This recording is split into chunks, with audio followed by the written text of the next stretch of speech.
ദൈവത്തിൻ്റെ പരിശുദ്ധ നാമം വാഴ്ത്തപ്പെടുമാറാകട്ടെ. ഒരു നൊയമ്പ് കാലത്തിലൂടെ മുൻപോട്ട് പോകാൻ സർവശക്തനായ ദൈവം നമ്മെ സഹായിക്കുന്നു. ഉപവാസത്തിൻ്റെയും ഒരുക്കത്തിൻ്റെയും പുതുക്കത്തിൻ്റെയും നാളുകളിലൂടെയാണല്ലോ നമ്മൾ സഞ്ചരിക്കുന്നത്. അതുകൊണ്ട് തന്നെ നമ്മുടെ ജീവിതത്തെ ഒന്ന് പരിശോധിക്കാനും നമ്മുടെ ജീവിതത്തിൻ്റെ ക്രമങ്ങളെ ഒന്നുകൂടി ബലപ്പെടുത്താനും ഈ നാളുകളെ വിനിയോഗിക്കുന്നത് ഏറ്റവും നന്നായിരിക്കും. പുതുക്കം എന്നുള്ളത് പഴയതിനെ വിസ്മരിച്ചുകൊണ്ട്, പഴയതിനെ ഉപേക്ഷിച്ചുകൊണ്ട്, പഴയതിൽ നിന്ന് പാടെ മാറി ഒരു ജീവിതം നയിക്കുക എന്നുള്ളതാണ്. അതിന് പ്രാർത്ഥനയുടെയും സ്വയവർജനത്തിൻ്റെയും ആത്മനിയന്ത്രണത്തിൻ്റെയും കൃപകൾ സർവശക്തനായ ദൈവം നമുക്ക് തരണം. അതിനുവേണ്ടി നമ്മുടെ ജീവിതത്തെ പൂർണ്ണമായും ദൈവത്തിന് സമർപ്പിച്ച് മുൻപോട്ട് പോകാൻ നമുക്ക് സാധിക്കണം. നമുക്ക് പലപ്പോഴും അറിയാം, വേനൽക്കാലത്താണ് ഈ ഒരു നൊയമ്പ് കാലം നമുക്കുണ്ടാകുന്നത്. മരങ്ങളൊക്കെ തന്നെ ഇലകൾ പൊഴിക്കുന്നു, അതിനുശേഷം മനോഹരമായ തളിരുകളുണ്ടാകുന്നു, ഇലകളുണ്ടാകുന്നു, പൂക്കളുണ്ടാകുന്നു. അതുവരെയുമുള്ളതെല്ലാം പോയി പുതുതായിട്ട് വരുന്നു. സർപ്പത്തെ, പാമ്പിനെയൊക്കെ നമ്മൾ കാണുമ്പോൾ അതിൻ്റെ വളയഴിക്കുന്നു, അതിനുശേഷം അത് പൂർവാധികം ശക്തിയോടുകൂടെ വരുന്നു.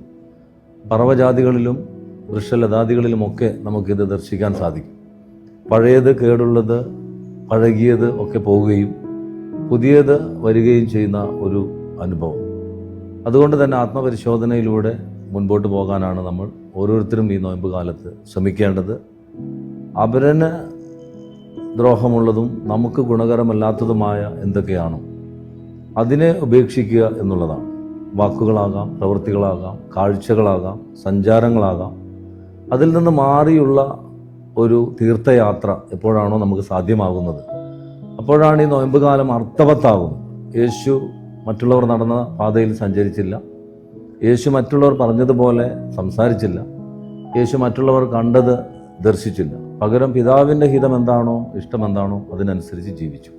അതുകൊണ്ട് തന്നെ ഈ ഒരു നോയമ്പ് കാലം അത്തരത്തിലുള്ള സഞ്ചാര പദങ്ങളും സംസാരത്തിലെ ഏറ്റവും സംസാരങ്ങളെയൊക്കെ നമ്മൾ ക്രമീകരിച്ചുകൊണ്ട്, അതിനെ നിയന്ത്രിച്ചുകൊണ്ട് മുൻപോട്ട് പോകാനും വചന ബലത്തിൻ്റെയും പ്രാർത്ഥനയുടെ ശക്തിയുടെയും പ്രത്യേകിച്ച് ധ്യാനാത്മക ചിന്തകളുടെയും ഒക്കെ അടിസ്ഥാനങ്ങളും അടരുകളും നമ്മുടെ ജീവിതത്തിന് ഒരു മുഖാന്തരമായി തീരട്ടെ. 51-ാമത്തെ സങ്കീർത്തനം 10-ാമത്തെ വാക്യം നമുക്ക് ഇപ്രകാരം വായിക്കാം: ദൈവമേ, നിർമ്മലമായൊരു ഹൃദയം എന്നിൽ സൃഷ്ടിച്ച് സ്ഥിരമായൊരു ആത്മാവിനെ എന്നിൽ പുതുക്കണം.